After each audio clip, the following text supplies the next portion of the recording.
Hola, yo soy Trino Treviño y les doy la bienvenida al Club Tesoro. Yeah, so let's do this. So yeah, I'm very happy to have you here. Also very excited of what I've listened to your newest works that are available right now in all stores worldwide, so people can hear more about your music. And yeah, I mean, I always like to start thinking that not everyone knows us, so I want to give people an introduction about you. So you were born, as far as I know, in a family that has a lot of connection with music. You sang in church. Your father played piano and organ, and as I understand, you were touring since you were very young. Yeah. So, was there any point in your life where, I mean, because there's a lot of families that when I don't know if my parents were lawyers, probably I would hate the laws, no, and all of that. But in your life, I mean, it's obvious right now because you're a singer and I mean you're a composer, etc. But was there any point where you doubted your love to music, or how was your experience in with music when you were young? Well, it's like you throw a baby in water and swim, and the sounds you hear around you is what you learn. But I also think there's something gifted sometimes in a lineage. There's something we don't have a name for it yet. Sure. Like certain families have this natural ability. For them, it's like walking or talking. Mm-hmm. And for us, it was the same. It wasn't after lots of lessons, piano lessons that I hated or anything like that.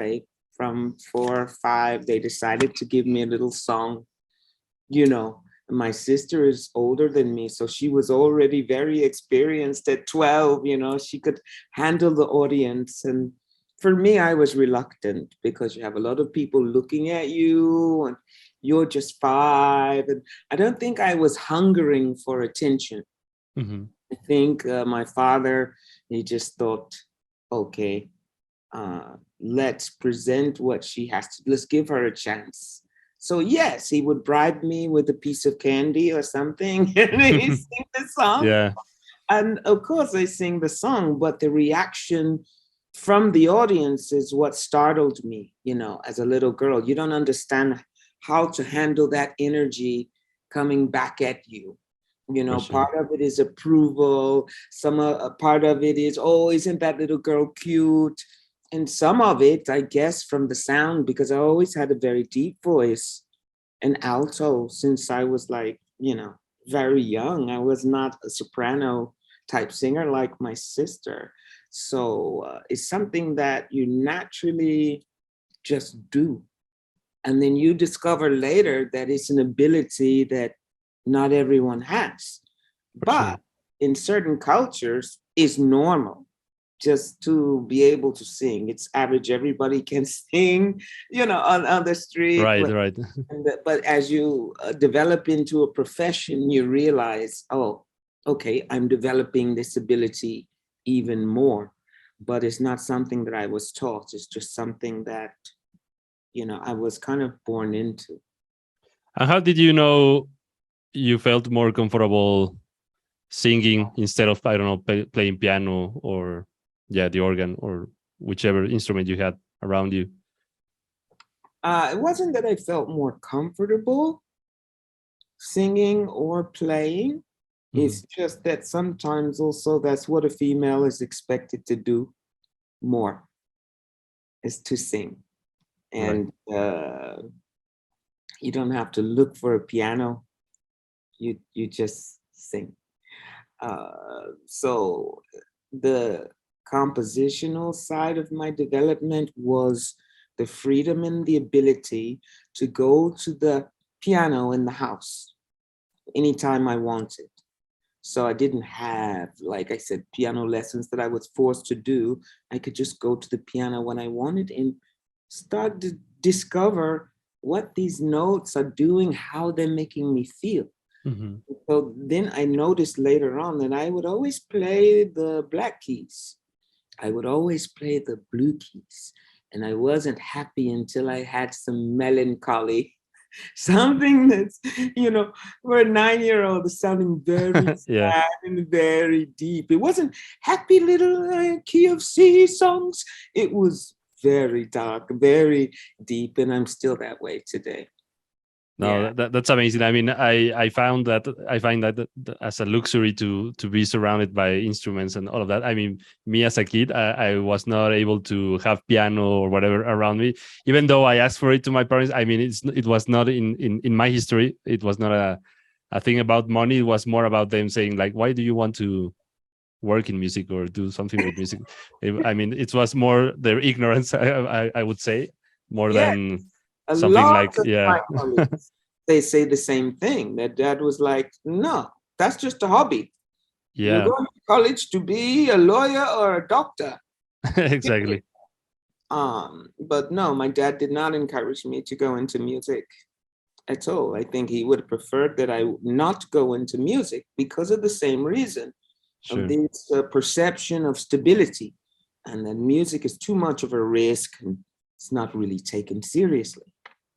Right. And I mean, the good thing about this is that passing through all these years, right now we've seen that there's like a huge industry in music. So yeah, at the end, I'm happy that we are part of it now and that we're inside this super big machine that moves Yeah. people around.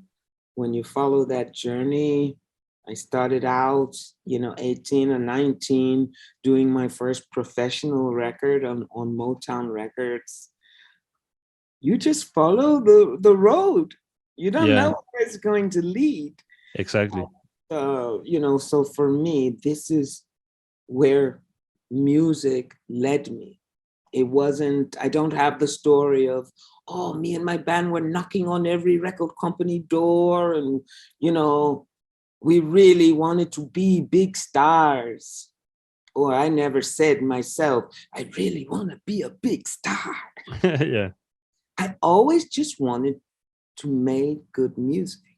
I right. was always interested in the process of how you can build a song, build a track, and even more interested when there were no restrictions, which is what going to London and being a part of that kind of 90s independent music scene, Mhm. that's what that gave me.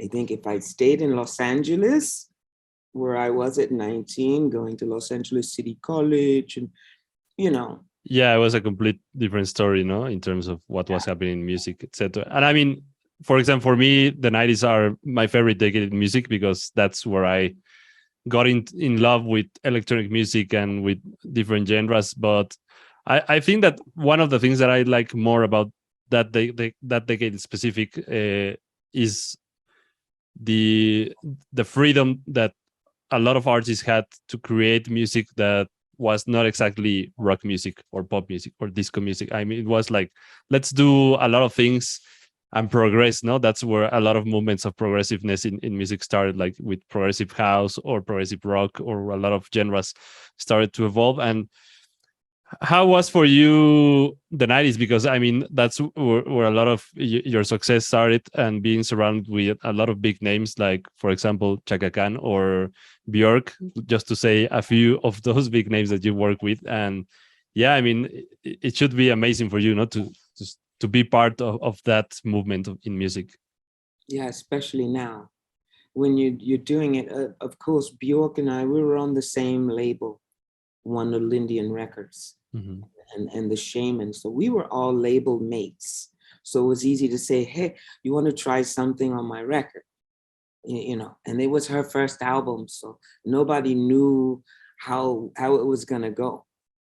But so that was the situation there. We were just making records and trying something, and no one knew if it was going to be big or not. We just wanted to feel good about it. Right. So those collaborations was based on that. But after my first album, Galactica Rush, on Dorado Records, I don't think Dorado nor myself or my team, Lee Hamblin, the co-producer, we didn't realize how it would catch on. especially the song Friendly Pressure. Mhm. So we were all very pleased, but it was still very much an experiment, very much an independent label experiment. So it wasn't like there were thousands and thousands of dollars riding on it and the pressure that you have when you have a big label and a big push. So it was a lot more relaxed in that scene. Right. And when I learned when a song starts to travel, like it's traveling to you there in Mexico City, this is amazing me still after all this time, how music moves through the planet, through the different scenes, through the different countries. This is what's really fascinating to me. And the music traveled all the way to Chaka Khan's stereo system. Yeah. And because she heard the freedom in my album, I think this is really what attracted her. It wasn't like the R&B pop, R&B funk album that you hear because I'd thrown so many influences in it. So she contacted me just to give support and invited me to come and work with her. And yes, this was the big highlight because, you know, she's the big legend. No, yeah, for sure. Yeah, so it was a big compliment for me, and really just better than a Grammy. I mean, definitely. I mean, the stories that you must have with all of these artists are amazing. I mean, such an honor to work with and to be part of it. No, I mean that's something that I admire a lot when I get to talk with people like you that have been part of this huge movement in history of Yes. music. And I mean, right now, I mean, of what I was looking about you, you are very familiar with jazz music, and with a lot of, I mean, you talk a lot about freedom and to be spontaneous and to, yeah, to have your own identity as an artist. And I think right now it's happening something super interesting in music, thanks to social media and how music is being discovered and how the new generations are approaching to music. Because, yeah, I mean, I don't think that a lot of the young kids right now care too much about structure in terms of the genres, and they are not worried about, like, yeah, I need to do like specific rock or specific electronic genre in their creative process. I think that they take this and this and this, and they have the freedom of exposing their works to the world instantaneously, no, thanks to TikTok or Spotify or whichever DSP they are using right now. So what do you think about what's happening with music right now, you being one of the people that know the importance of being free as an artist? Well, it's just good to know that the independent scene still thrives, and you have a certain audience of young people. They don't want to have anything to do with mainstream. They want to go and discover an artist that's not easily revealed to them, or maybe a special group, you know, an exclusive group. I think this is healthy. In every country, there is an independent scene, you know, and that kind of bridges the gap between the mainstream taste and young people identifying with being individual and free, just to say, yeah, I just created this myself. This is not a copy of a copy of a copy. I'm trying my best not to be a duplicate. Right. This is the healthy part. And so we won't talk about the politics of mainstream over the last 20 years because that's predictable. Every industry does it, the film industry. They like copies of copies of copies. Yeah. And some young artists feel pressured to do what's trendy. But as soon as they get to get that freedom, you see what they do. They want to become an individual. So they may start out towing the line and having something that's more of a stereotype. But I think you'll find that every young person really wants to find themselves within themselves, not outside. Yeah, and that's super important in terms of developing your own identity, and more right now that every one of us is super exposed to social media and everyone is seeing us, etc. I think that being yourself is what thrives at the end in terms of how you are as an artist. I want to speak about your newest release, which is called Oxygen. If people want to look for it in all the stores or the service they are using, you can find it like that. And I mean, I listened to this track, and what I love about it is that it's a complete journey. It's 11 minutes, which right now it might seem like a very long track because there are tracks right now that are like a minute and a half or 2 minutes right now. But I think that people do need to take the time and listen to it because it's a journey. It has a beginning, it has a middle point, and then it ends with a lot of energy. There's a lot of combination of genres and instruments, and yeah, I want to know, like, how did you come up with the idea of making it of this track in specific? This was over right before COVID. I had been having this dream to build this track. It started off with piano and vocal. Then I placed it in one musical environment, and that was nice, but I wasn't satisfied. This track became like my married creativity, back and forth. No, it's not good enough. No, let's work on this. Let's tweak this. Let's try these clothes on it. I went through 6 pianists because I didn't find this thing I was searching for, which I didn't quite know what it was until I heard it. And I wasn't willing to just say, okay, that's good enough. And so it became some sort of symbol for the struggle to get where you feel like you want to be creatively. And there's no one in your way but yourself. It's only you that says, this is good enough, or you're becoming obsessive, stop it, or no, continue the journey to search for what you want. So as you listen to the whole track, you won't be regretting saying, I should have done this, I should have done that. Something calms you. That's when you know you're in completion. When you can listen to it and you're not complaining about anything, right. You're actually starting to enjoy it. And so I kept at it. And a lot of my team thought I was crazy. 11 minutes and 8 seconds. Who's gonna play this? And it was a part of my rebellious nature to say, if everyone's doing 1 minute tracks, okay, I want to do 11 minute tracks. Yeah. Because I didn't come this far in music to start following trends. Right. And I mean, sorry to interrupt you, but yeah, I had a boss in a newspaper that I used to work that she always said, like, if the story needs to be long, it is long. I mean, you don't have to edit it to the point where you have to adapt to what's happening around you, I mean, if the story needs certain time, it's needed. And in this case, what you're saying, it's that, that, I mean, if it's going to take 11 minutes, it's going to be 11 minutes. Yes, and I also have always made room for the musicians. I've always had like bass solos. And, from my very first album, I started doing 7-8 minute pieces.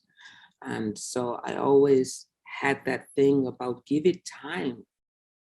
Let's give it time and give the musicians some room. Mm-hmm. Sometimes that's needed. And for sure. So I think with Oxygen, that was also the point, to let it build itself, let it stretch out, and let the musicians have some room. I could have condensed it into a 3-minute piece, but I felt I wanted to feel that journey as well. So. Right. And I mean, I think that's a good analogy to say that Oxygen, I mean, when we breathe and when we make deep reads. I mean, it takes time, no? You don't do it quickly, because you do it quickly. I mean, oxygen is probably not going to be inside you in the best way. So yeah, I That found it like a very good analogy too. that is very true. That is a very good metaphor, because Yeah, when you try to take oxygen quickly, you know what happens. exactly. Pass out. Or get anxious. So yeah, You miss a lot. And then exactly. you don't savor the experience um, of breathing. But when you're talking about meditation or other techniques that you're going for a certain level of frequency or opening up, then you can use those techniques. But just in terms of enjoying life, and walking through the park, or, Right. you know, you need this metaphor for fresh oxygen in your relationships, in your family. I'm turning this over to in the politics that we find ourselves in with our governments. In order for your brain to operate so you can think clearly, you don't need contamination, in the air. You need to get to as much fresh oxygen as you can. And that's literally and figuratively, Right. you know. And I mean, it's very much needed nowadays, no? To be able to have this space where we can think and meditate, like you said, and be conscious about what's happening around the world, which right now, I mean, we're not in our best situation as humankind, but I think that, yeah, messages like this one give us the enough energy to go on and to change our mindset in some way. Yes, I like that. I'm glad to put this title out. And it's not the type of lyricism that is being preachy politics over the head, Yeah. because that's not needed. We have enough people doing that.